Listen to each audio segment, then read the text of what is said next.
I'm Brent Leary. I'm Paul Greenberg. It was like, that last second of, am I sure who I am? But you came through the crisis I did. really well. Standing tall. That's Well, right. actually sitting down. Well, wasn't that actor Bo? What was his name? Sevenson, I believe is what his name was. I don't even know how I remember that. You did though. It I was think that was standing. his name. It was standing tall. Was that the name? It was Or something like Walking Tall. Walking Tall. Walking tall. And if you recall, Yeah, The Rock made a remake of that. It was a I didn't terrible. see that. I did not know that. First of all, there was no reason to make a remake of that movie because that movie was not that great to begin with. Okay? No, I watched it. It was terrible. It was, but there was. Wait a minute, not as bad as The Thing with Two Heads, though, right? Nothing is as bad as that. I mean that might be the worst movie in the history of cinema. Hey, look, man, my man Rosie Greer was on there, so you can't talk too badly about that. No, well, look, let's say this: he had a true Hall of Fame career in football. Actually, he wasn't a Hall of Famer, but no, but he'll always be a Hall of Famer to me. Me too. Actually, I always thought he should have been a Hall of Famer. I really, who is a Hall of Famer in the CRM Playaz pantheon? No, who? Oh, there he is. He is. Yay! Our moment is Sven is back. We were afraid that you were on the run from the cops or something there, Sven. Yeah, we were really worried, man. All right, so he just cut me out completely on this one apparently because he's saying Paul usually doesn't start out with just putting you out there without me, but we'll run with it, Sven, because you've been away for a while. All right, so I don't even know how to pronounce that. I'm going Turkish on this or something related to that. I would say I would have, if I were to guess, I would have gone with Turkish too. Yeah, because of those double dot things over the O. The double dots and the use of O's and K's. Now I'm actually also getting hungry because it looks like he has a hoagie in there. That's what it says. He said, hey, Paul, was your order a hoagie or?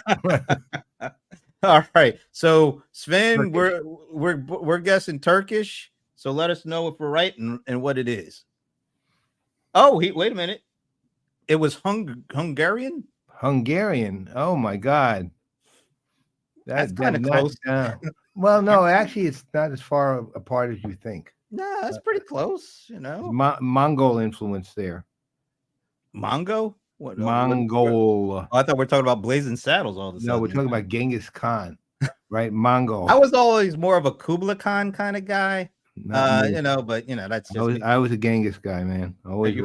Okay, there it is. Does my picture look a little bit? It got a little softer. Yeah, but also a little out of focus. A little out of. Yeah. I'm gonna do my thing here. Oh, look at Rebecca coming through with the comedy. You should have spelled it with an A though. That would have been even better, Rebecca. Brett was Hungary. That would have been really good. Oh, actually, she's right. That was actually pretty good though. It was pretty good. Yeah. Anyway, while you're fixing that over, we are the CRM Playaz, and guess what? We've been bringing the ads, and we got to make sure we pronounce that Z really carefully. As since 2009. Oh, Alan wins. Shaka Khan. Yes, that's the Khan that we should have said. Absolutely. No, I'm sticking with Genghis. I like Shaka. I did too, but. And I feel for you because you're sticking with Genghis. How about that? I am. Okay. Did you get that? You didn't. Yes, I got it. You just ignored it. Was that bad? Huh? All right. So today is not an ordinary CRM Playaz show. It's never an ordinary CRM Playaz show. When the CEO and founder of Pegasystems, Alan Trefler, graces us with his appearance. Now, this has become like an annual event, as we like to say down in Georgia, an event unlike any other. Although we're not giving out the Masters or green jackets or anything. You've been big on that lately. I love that saying. Jim Nance, the way he says it. Yeah, you want to talk about a Hall of Famer, man. Jim Nance, Hall of Fame broadcaster. That guy. Awesome. I like him. I loved him. We can't talk about him right now because Alan's on. Maybe we should get Jim Nance on at one point. That would be kind of fun. I'm sure Kenny knows him. But this is the 4th year in a row. I think I've counted that correctly. Yes, you have. That we have been doing these on the road to PegaWorld with Alan Trefler shows because they kind of lead right into PegaWorld once we have them on. So we're going to have a little bit of a different format today because I think we have to make sure that he is able to leave at a certain time, and we don't want to overstep our boundaries with that. So we're not going to do Stump the Godfather right now. We're going to do it after don't worry. We're going to get it in there, folks. Never you mind about that. But we're going to do it after Alan leaves. So we wanted to make sure we have lots of time. My stomach hurts. We have lots of time to do that after we have Alan. And just a quick reminder, next week, we're going to be on the road, man. We're going to be going to Zoholics. I wonder if is that the bus we're going to get on or something? I hope not. It looks like a hot dog truck. I like hot dogs, though, so I'm not too worried about it. Wow, look at this. Patrick can't wait a minute. Patrick is going to be coming to Zoholics? Is that what we're hearing? That would be amazing. That would be so good. That would be interesting. That would be awesome. It would be awesome. I've not yet met Millie. You've met Millie. Yeah. Minnie, excuse me. Minnie. But I actually haven't met Patrick, and Rebecca's local. Well, I think we've seen way more of Patrick than we have Minnie, though. Oh, yeah. Oh, God. Yeah. We see Minnie in one picture. Absolutely. But that was still the best picture. Oh, my God. Classic. All right. So that's next week. But the week after that, we're going to PegaWorld. And yes, we are. We need to start getting on the road to PegaWorld. So without further ado, our guest is in the green room. And I would like to turn things over to the venerable Paul Greenberg to introduce him. So, all right. I think I'm trying to figure it out, but I think I've known Alan probably somewhere north of 15 years, maybe, or something along those lines. In fact, I still have memories of a conversation we had about moderating panels, which I won't go into, but it was a good conversation. That's all I'll say. And the guy, he's a founder of a company that has been really successful. It's over $1 billion in revenue now. He's been there since the beginning, and we've gone through this before, so I won't reiterate that. He is really smart guy. I mean, he's one of these people who, let's say, he looks at the world, he gets the insights he needs. He then determines whether or not those insights will be useful to him and Pega, and then applies accordingly. Or he'll take a trend he sees, and as we've seen in the past, shred it. Right? Just shred it. But shred it with justification. I mean, it's not like he just does it. He also has a great sense of humor. I just love the guy, right? And he's just I love having him on this show. I will tell you, I just love it. And so he's the man. And I mean, no more superlatives I can speak to because I've used them now for 4 years, right? For 4 years, I've had to come up with new ones each year, and somehow I've managed to do it. So, well, before we bring him on, I have done a little something that I don't think we've done for any other guests, since this is the 4th time in a row that he's done this, and it is an event unlike any other. I just really like saying that. I don't know why, but I have taken a liberty to put together a little highlight reel. Whoa! We like to call the best of Alan Trefler. On the so here we go, folks. Here we go. A grandmaster in chess when he was younger, and you can see that if you made a wrong move, he would eat you alive by this picture. You didn't think I was going to bite that hand on that? I was frightened. just looking at the clips from 2021 and 2022. Alan, have you left that room in 3 years? It's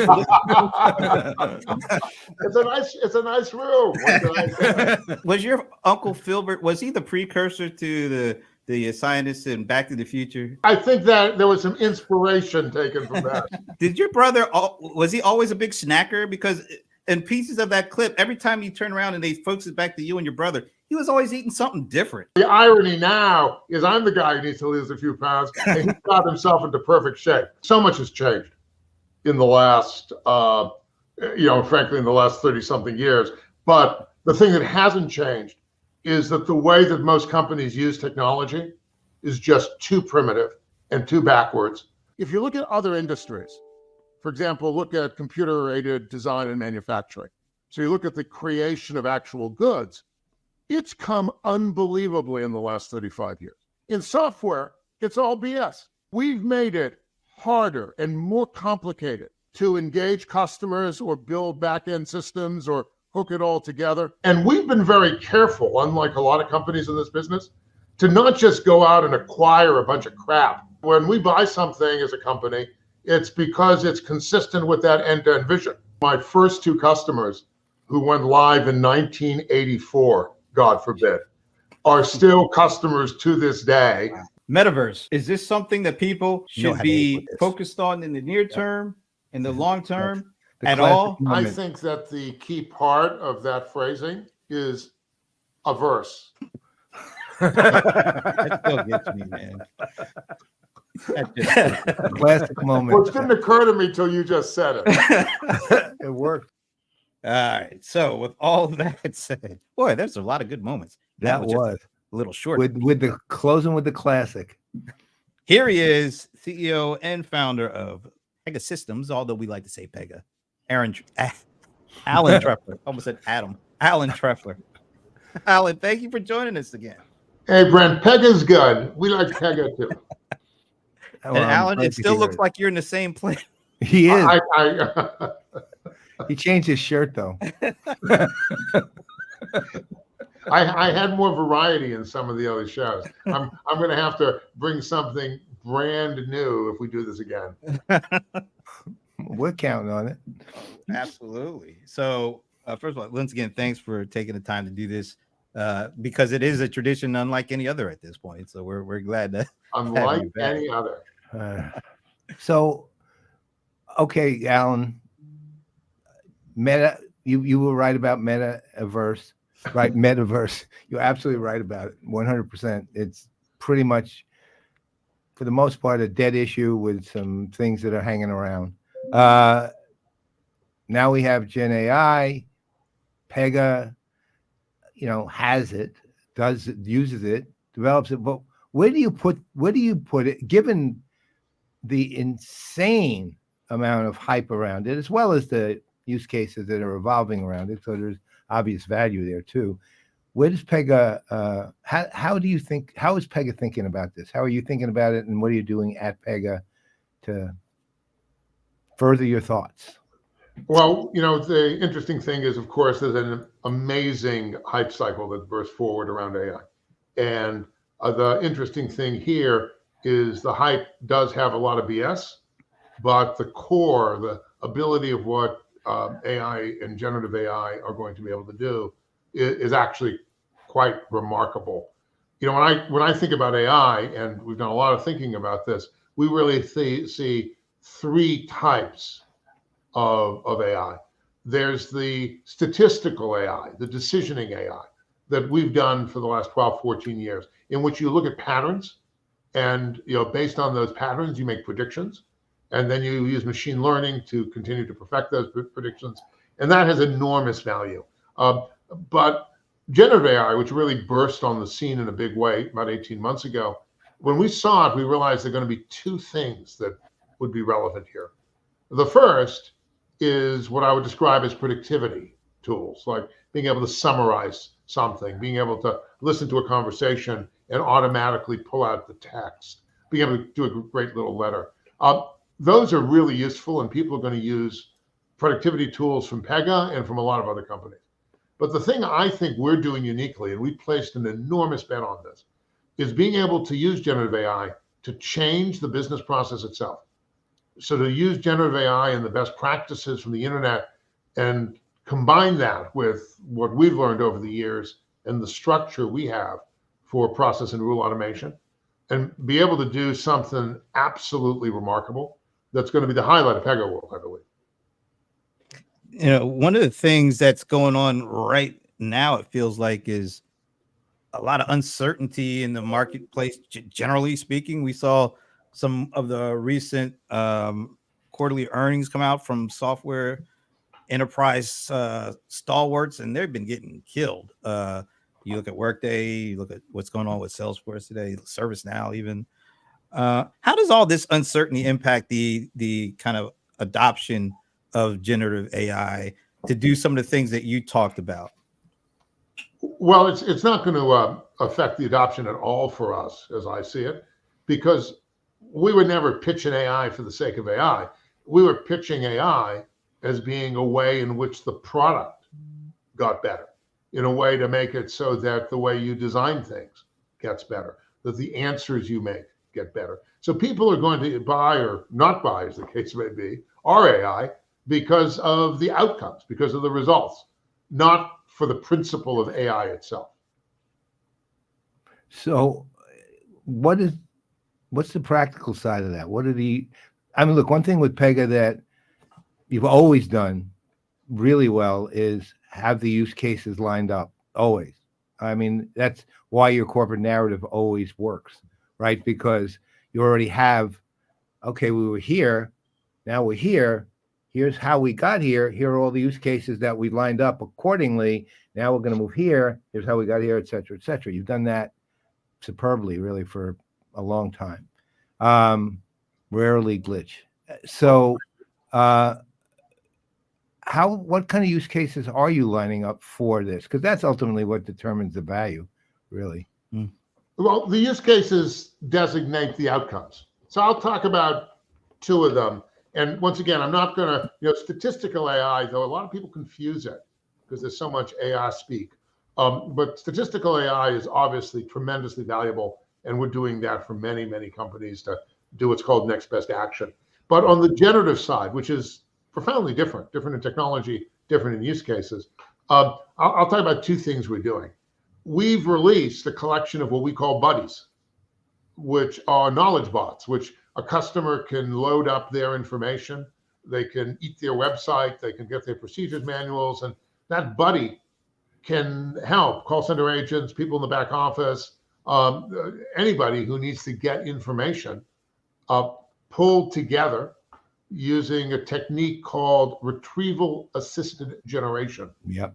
That is, we very quickly realized that our customer base was not going to like hallucinations. So we came up with the hallucination-free use cases. And one of those is this buddy use case, which is getting a lot of excitement. But an even, I'd say, more significant one is something we call Blueprint, which is actually available on Pega.com. We actually opened it up about 5 weeks ago to partners and to customers. And what Blueprint lets you do in 5 minutes, you can sit down and you can put a problem. Let's assume I wanted to create a business that we're going to become wizard podcasters and build a large constituency and become as famous as CRM Playaz. I want it to be. That won't take much. If I were to put that, if I were to type that value prop into Blueprint, and maybe I will at the end of this, what it will do is it will actually identify, hey, what are the work products? What are the processes you need to do it? What are the stages and steps you go through? And I would imagine talk about what you need to do to be able to set up and arrange the studio and figure out the technical aspects, and what you need to do every week to get the talent you want to interview, and how you, and I'm waiting for this still, how you suck up to them and give them gifts. And it would walk you through all those different types of things in a way that's quite remarkable. And of course, we're not doing it for those purposes. We're doing it so that our clients can understand the absolutely best way to onboard one of their clients, or that they can understand how they want to do various know your customer processes or the other types of things. And what this has done is taken the 2 weeks or more sometimes that people would spend sitting in front of a whiteboard with stickies, drawing on the walls how they wanted their businesses to be re-engineered. And it replaces it with unbelievably good stimuli from the best practices on the internet, coupled with what we've learned all these years. And we've had this out here for as I said, about 5 weeks. We've had over 10,000 of these blueprints done. Wow. And the feedback we're getting is terrific. It's very practical use that is also very creative at the same time. Did the buddies pay for lunch? We'll have our buddy take you out to lunch. Right. We've talked about the last year and a half and how Gen AI has really changed. It feels like almost everything at this point. But when you think about your customers over the last year and a half, how has Gen AI impacted their approach to their business and their expectation from you to help with that approach? Well, I think one of the great things that it's done, I'm joking, is it's really made them much more skeptical about software companies.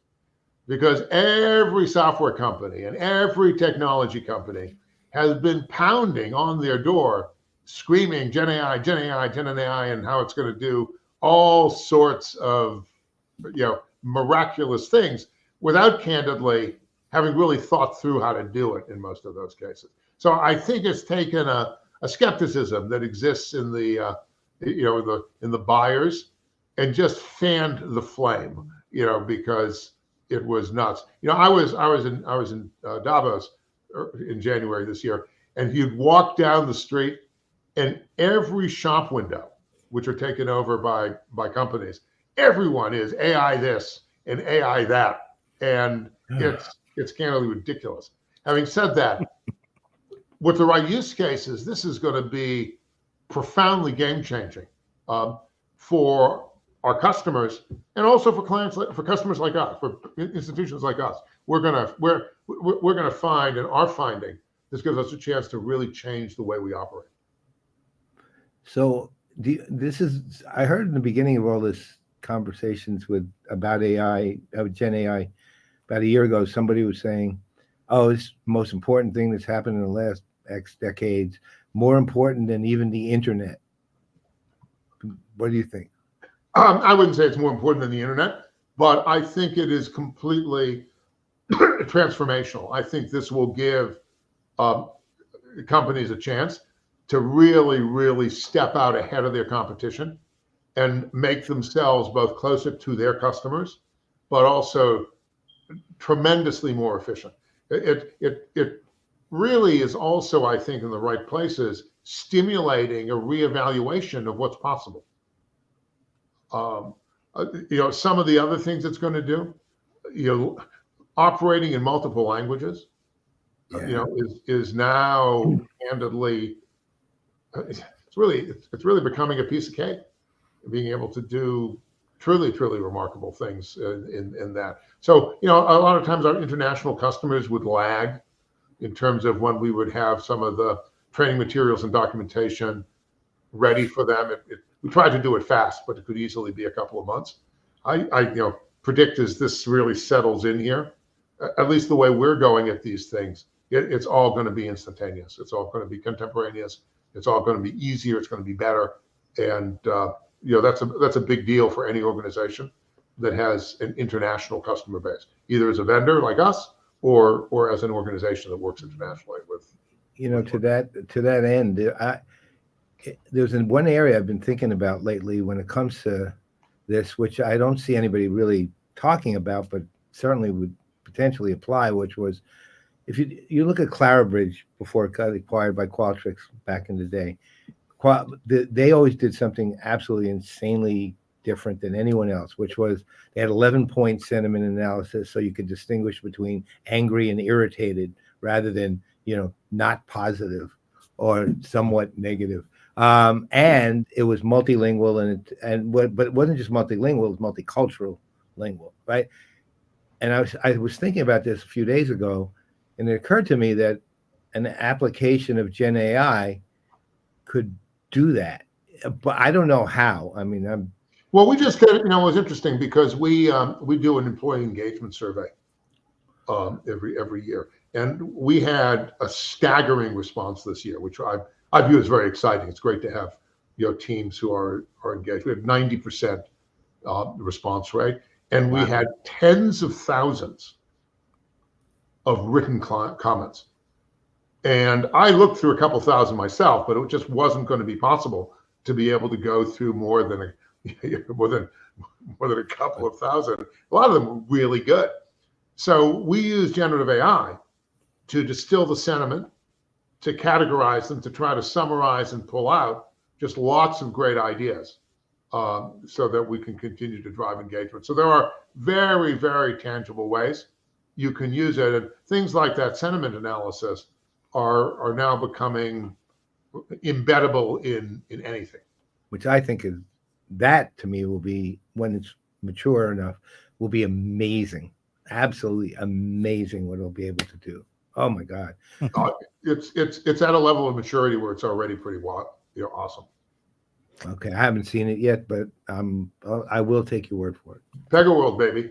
Okay. Speaking of that, I'll ask about it. Speaking of PegaWorld, I want to ask: is there any truth to the rumors that you're going to be taking on multiple people in a ping pong match, similar to what you do with chess when you play 5 people at a time? Well, not quite the same way. I am playing 15 or 20 clients on the Tuesday afternoon. But the way we do the ping pong is, we'll have 6 or 7 tables set up, appropriately next to a bar, because ping pong is best done with considerable amounts of alcohol. And I will confess, I've been known to play sufficiently late into the evening that by the next morning I feel like a rag doll. So if you're playing ping pong near a bar, you're playing beer pong? That's what it sounds like. You're playing beer pong. So I part of being really old, Paul, is that I learned beer pong when it was done the real way with paddles. And you actually played with paddles. None of this throwing the ping pong ball stuff. You had to hit the ball with the paddle into the cup? You actually just had to hit the opponent's cup. Right. If you could sink it in the cup, they had to chug whatever it was. But if you just hit the cup, they had to drink a piece of it. So that was what, to my mind, that's the original beer pong. We tend not to do that these days because let's just say it makes the floor rug a little bit sticky. Yeah, that's interesting. All right, so PegaWorld coming up in less than 2 weeks. Wow, it's kind of amazing. Yeah. So tell folks what makes this year's PegaWorld stand out possibly from some of the previous ones. Well, I think the level of innovation that we're going to be showing is even higher than what we normally show, and by a lot. And we've got 100,000 square feet of exhibition space where we're going to have over 200 live demos, staffed by engineers and by partners. So, Paul, you'll not just be able to ask about the voice AI, you'll be able to go over to the booth and have them show it to you, try it, touch it. I'm going to do that. There's somebody named Kelly Maloney Schermerhorn who has the comment so long that it'll cover up your face, so we can't. It'll cover it, literally go off the screen. But she said she talks about a sentiment partnership between Pega and Kintsugi for mental health. Do you know much about that one? Yeah, look, there's some interesting work that's being done, very cutting edge, interesting work about trying to determine markers of depression. So that if, for example, somebody calls into a health plan's call center, that you'd be able to get cues as to, do they really require treatment for depression, or do they require, perhaps a more serious intervention there? And as a sentiment analysis, in a lot of ways, that can be potentially more life salvaging than just deciding whether the person is is happy or not. Right. So there's a Exactly. whole range of possibility here. Okay, thanks. Again, I'll find it on your exhibition hall floor and see what I can find there, because I'm really fascinated by that opportunity. And you have to go hands-on and try our blueprint capability, because this is a way for you to create that, successor set of shows that you might want to create as you expand your empire. I think Alan sounds like you want to be one of those successors. You'd be a great show to have on. You think I should retire to being a talking head? Is that what you're saying? No, you're more than that. So you don't want to limit You're yourself. a talking head and talking. You're a talking head with a full brain and a complete body. Well, we'll see on the ping pong. Well, then you just be out of body, right? Yeah. I have a question around. There's so much excitement and it's understandable around the idea of co-pilots and assistants and finally having some smarts to go along with them, because I lament all the time, like Apple put Siri out 2011 or something like that, and it doesn't feel like that's gotten a whole lot smarter since. What about Alexa? That it was smart at the time. Yeah, the times have changed, unfortunately, for them. But now over the last year and a half or so, you're seeing all the birth of the co-pilots. And Paul and I have been at a number of events this year where you're seeing these partnerships between vendors and their co-pilots. And I'm just wondering, do you think, there was a lot of excitement around, going to the cloud with applications and silos were supposed to go away, but they did not. They just kind of proliferated. And so now there's excitement around the potential for these co-pilots and assistants to work together to kind of overcome the challenge of all these silos that have been created. What do we need to do? What does the industry need to do to make sure, if that is an opportunity, if that is a possibility, that we can use these assistants and co-pilots that span multiple vendors and break down these silos that have been in existence and kind of getting worse and worse as the years go on? Well, I think there are different people with different philosophies, and we have what I would describe as a distinctive one. Some people talk about the creation of what's referred to as AGI, artificial general intelligence, in which case you might have an assistant that just magically figured everything out and went to all the right backend systems, pull it all together. It was just generally intelligent. I'm a little skeptical of those, certainly in any sort of short-term time frame, because I think in the businesses that we work in, which in some cases are regulated, reliability and repeatability are super important. Yeah. So our strategy has not been to try to create these AGI type, agentic concepts, but instead has been to say, like what I described with Blueprint, how can we use the power of the Gen AI to distill and synthesize how you go to all these different backend systems, what the actual end product and process should be, and be able to present that to a user, or be able to peel bits of it off out of an email and create that sort of automation, but do it in a rules and process foundation so that you've got complete repeatability, you've got an audit trail, you have the basis for machine learning, you have a lot of things that I think are really positive. And that's what you'll see when we show you Blueprint. You'll see those concepts. I'm literally on the page looking at it right now. That's incredible. I mean, so it's really, really gotten enormous excitement from it's the idea that, judging from what it looks like, basically you're giving somebody access to developing a prompt and then generating the idea from there with other things built around it.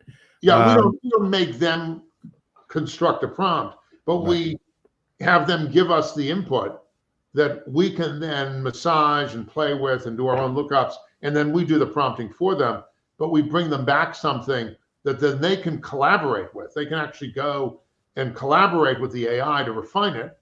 And they can also go and collaborate with a coworker and invite another coworker, for example, in to this, process improvement party. That's amazing. How do you deal with I mean, there's all the bigger dicey issues around Gen AI.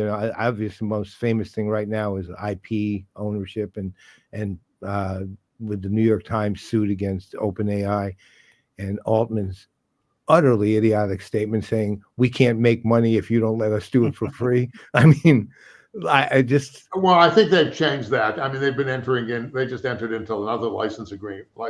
Oh, I'm sure they didn't have much of a choice, really. But how do you?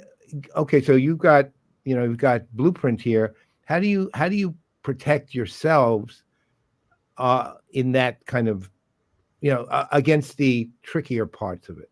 Well, look, a lot of the industry-specific best practices, which we do have in there, are ones that came from our own IP, so we owned it.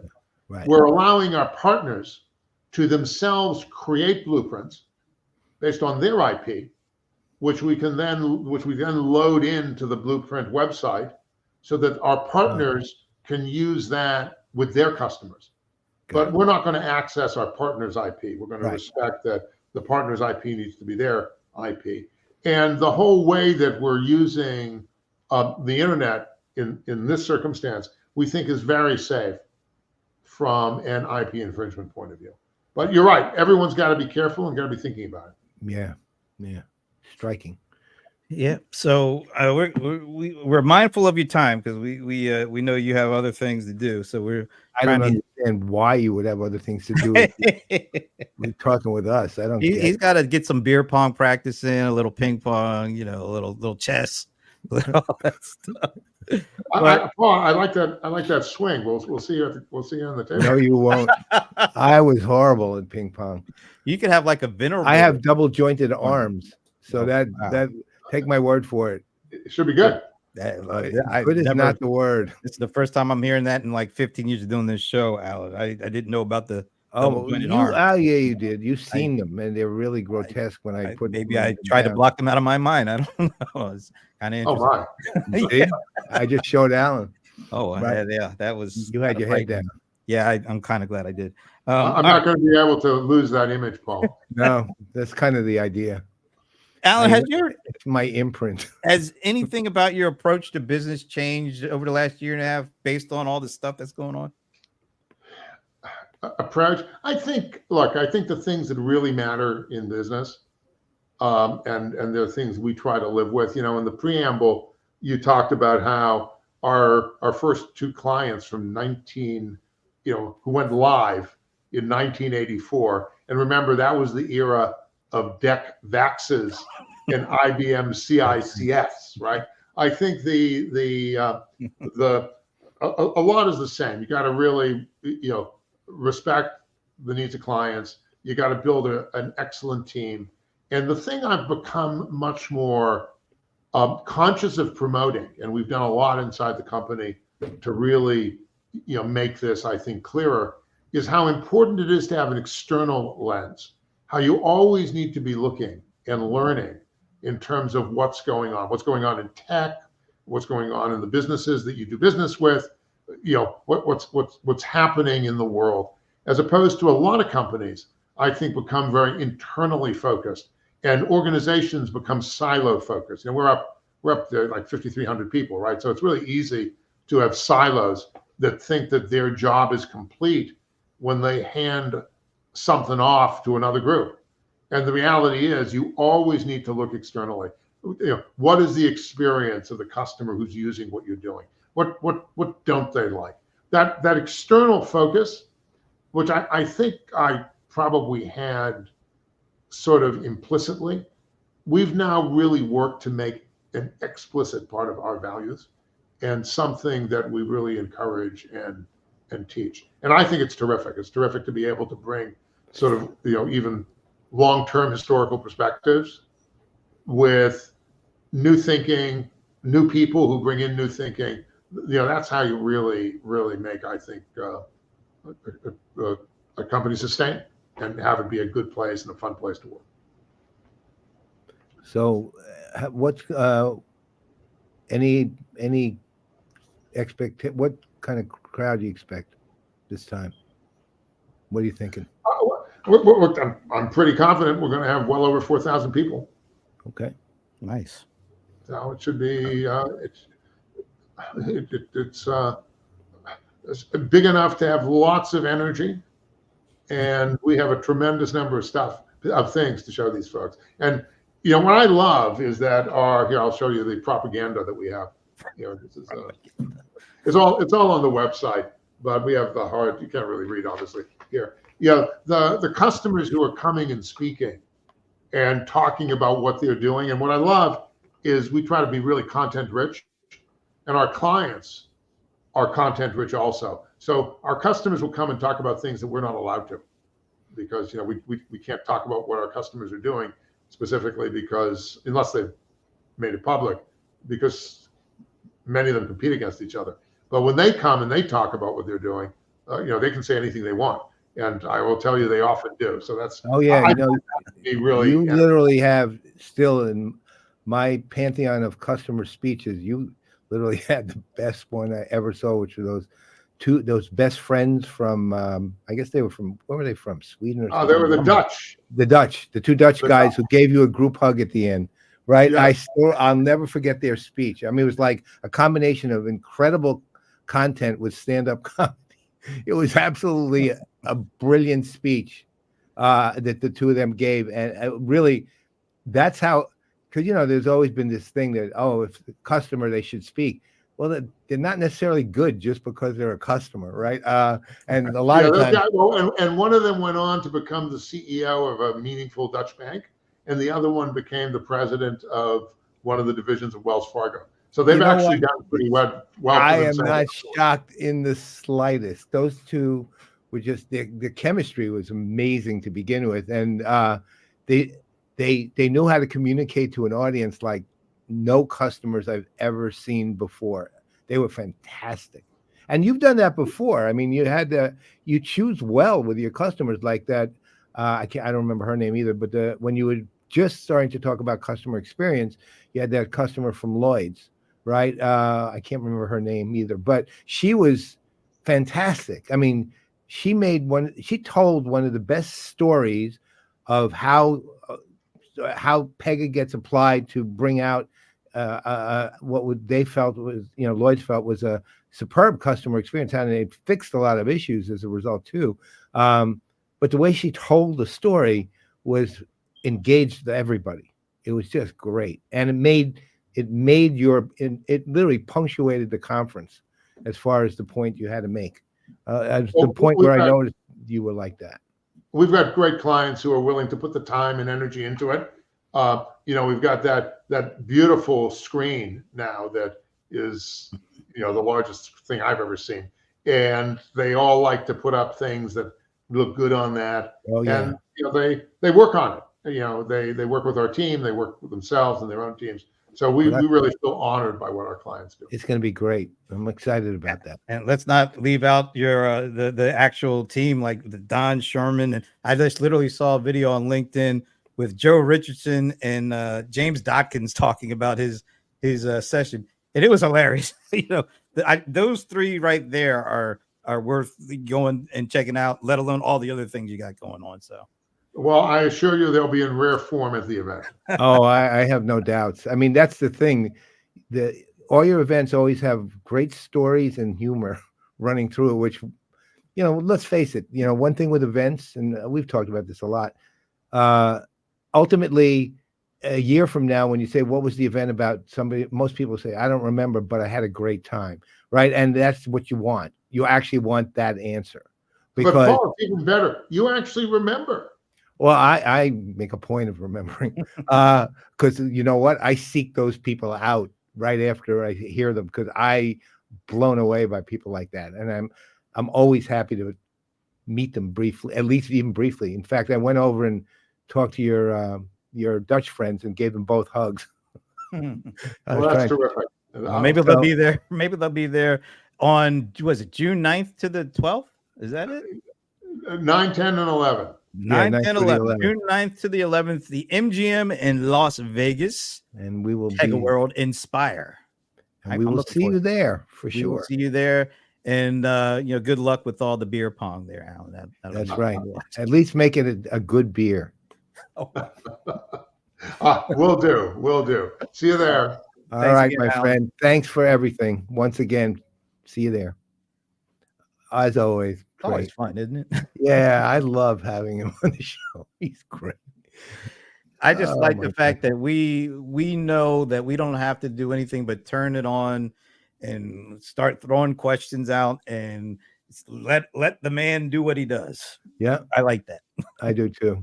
One of the best guests, man. We always have him, and hopefully we'll have him next year too.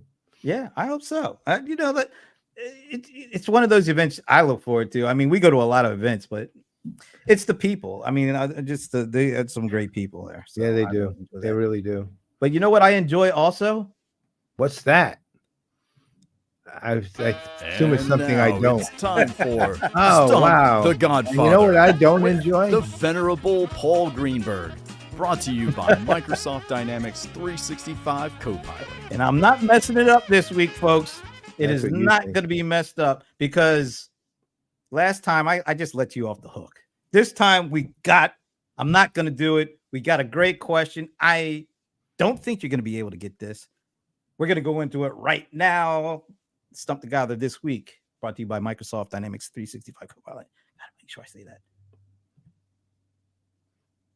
The initial AI PC forecast expects these new computers, to comprise 2% of the overall total PC market in 2024 before they climb to what number in 2028. So AI PCs, which I had never heard of until like last week. Yeah. But apparently they're going to make up about 2% of the total PC market this year.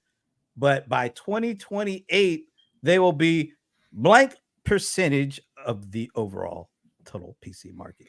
Anybody that has a guess, feel free to put it out there. I see our guest is still there. If he wants to take a shot at it, put your guess out there too, Alan. That'd be cool. But any initial questions you would like for me to ask? Because you usually have some questions you like before you like to give your answer. Well, I mean, I'm presuming what I read on this market, which I did last week. Okay, so you actually No, I didn't read this number. I just read about AI PCs. They're pretty much Microsoft, right? Windows based primarily. Rebecca is already in with 60. Yeah. Rebecca, let us know what Patrick is guessing to.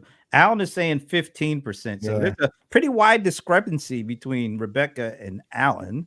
But as you were saying, you were reading. Well, I was reading that this was mostly going to be, I mean, a lot of this is being sparked by Microsoft putting out Copilot AI PCs, right? I mean, that Copilot based AI PCs. Woof, woof, woof. That's 40. 40. Patrick is coming in at 40%. Right. Okay. So I'm gonna eliminate most of the Mac side of it for now. I have a number, but I don't know how accurate it is. But that's why it's called, Stump the Godfather. You take a guess, and we'll let you know how accurate you are. Anyone else? Anyone have it? So we got 60, we got 15, we got 40. Alan, if you want to throw one out there, let us know. We could either put it in the private chat or you can put it in the comment. We'll let people know what your guess is. We'll give a couple of more seconds before anybody else. Okay, Alan, I think Alan is coming in. Jeopardy countdown. He's doing like the Price is Right kind of thing. He's going with 55%. So he kind of off cut. Well, he's between Patrick and Rebecca. Oh, okay. We got Alan, is your 2024 stat is wrong.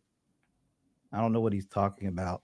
I'll tell you where I got it from, and I never put the source out because I'm afraid somebody's just gonna look the source up and then get the answer. I'm completely lost with Alan's comment. Your 2024 stat is wrong, and so is my answer, which is 15%.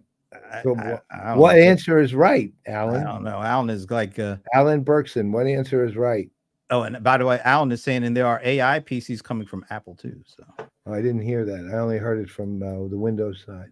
all right. Well, so we're sorry, Alan. You put your guess in at 15%. We're holding you to it.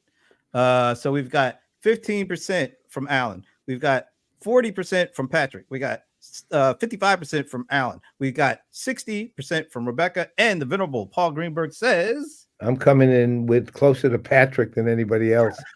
okay. I'm coming in with woof, woof, woof, woof, woof, and whoa.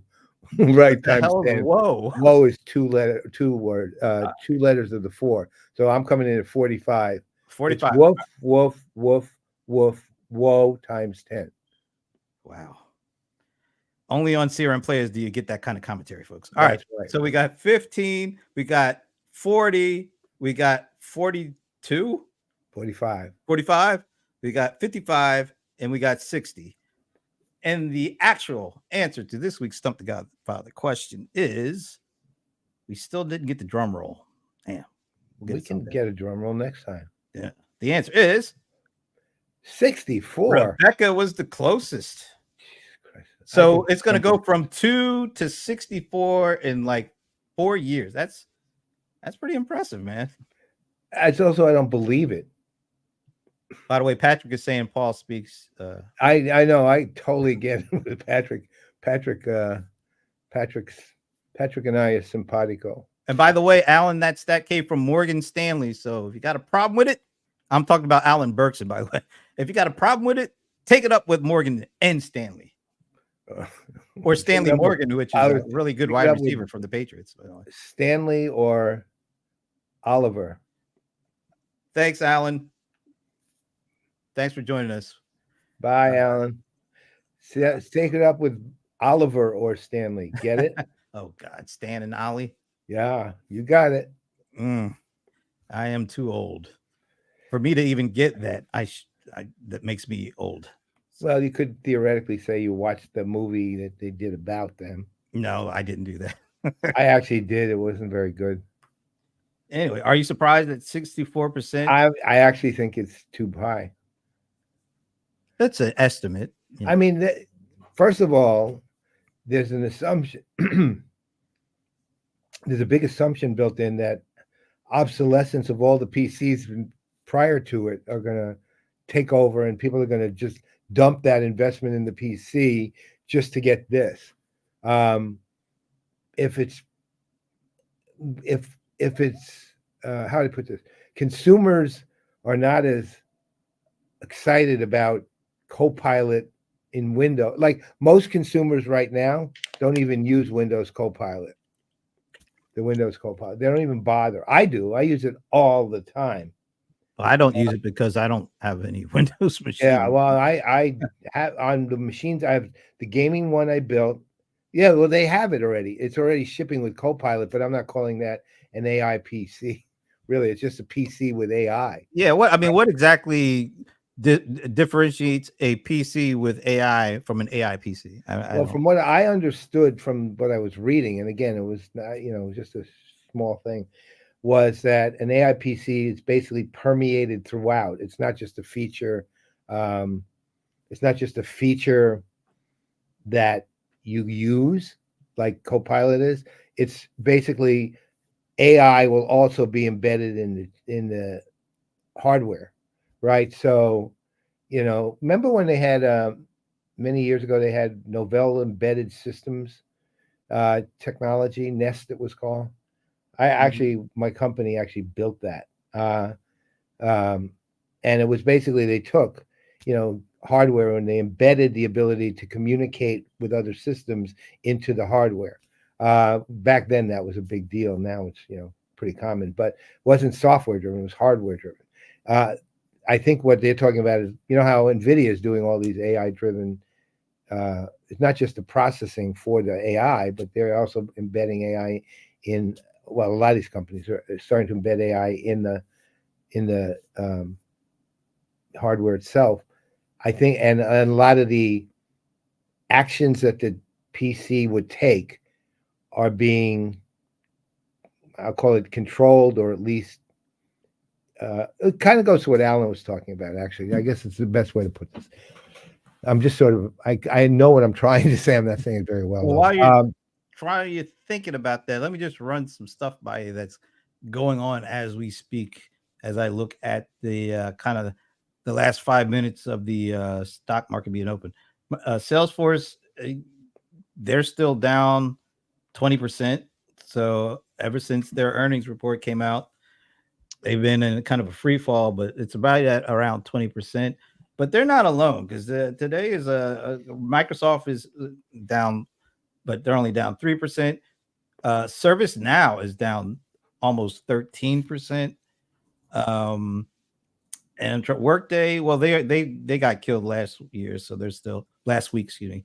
And Adobe is down 6%. So Salesforce is kind of taking the whole enterprise software market down today. Wow, that's not good. How's the market as a whole? Oh, by the way, HubSpot is down 6%. NASDAQ is down 175. Dow is down 337. So a lot of this Salesforce, because it is a Dow component, and whenever one Dow component is down 20%, that's killing a Dow.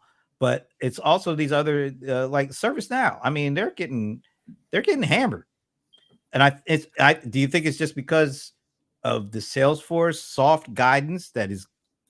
I know we're not CNBC or anything here, but it feels to me that it's more of a financial.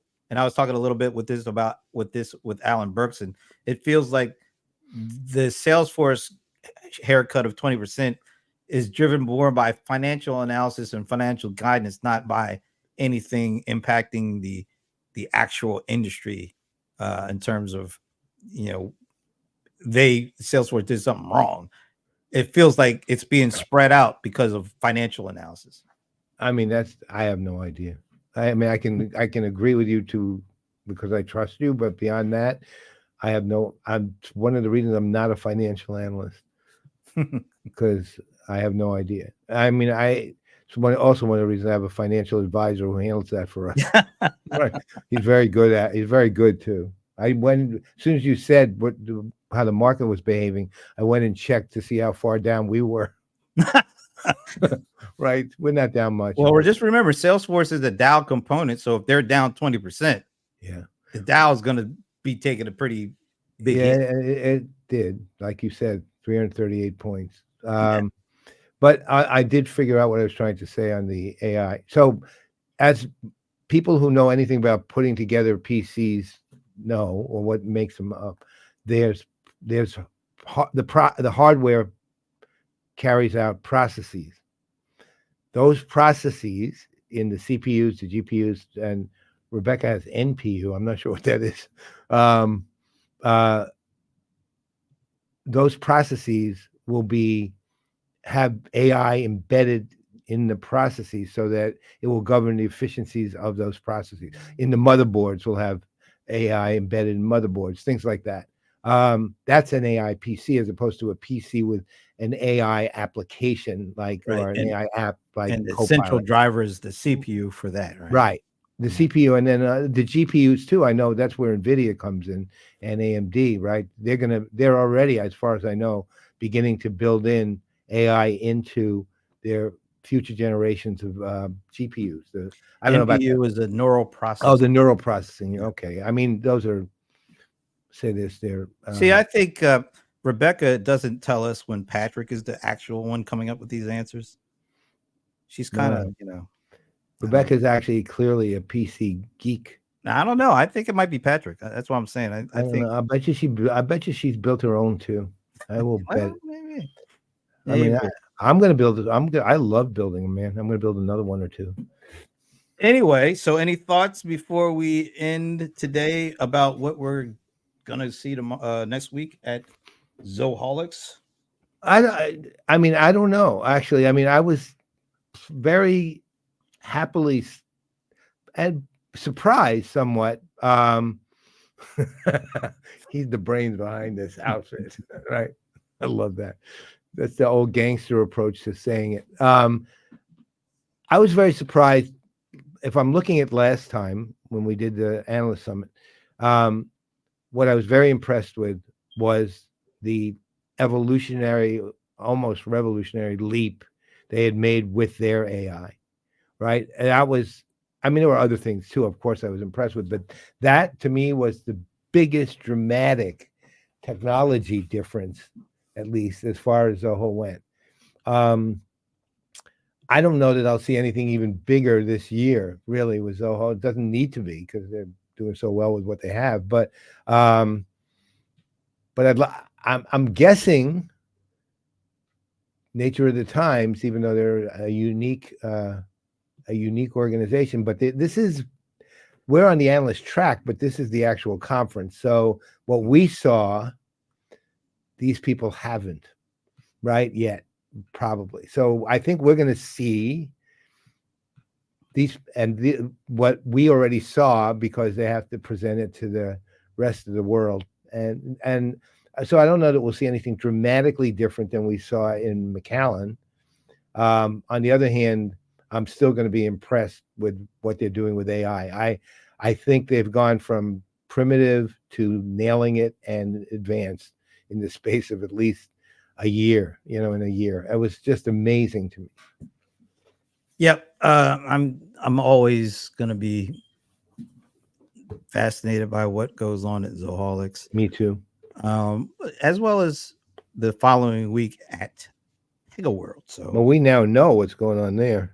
I mean, yeah, beer pong. Let's not even go. Beer we pong, already know. chess. That's right. Ping pong, beer pong, and chess. We got to go check out this blueprint thing. I think that I'm sitting with it up on my screen now. You've got the blueprint? Well, I've got the page where you can start putting together the blueprint. I want the blueprint. You have to go to. I think Jay-Z might have the blueprint though. Oy vey. Oy vey. I think that was the name of his latest album, Oy vey, by yeah. I'm sure it was. Anyway, it's that time. So thank you for joining us on the road to PegaWorld, an event unlike any other on the CRM Playaz. I want to make sure I got that in one last time before I retire for another year.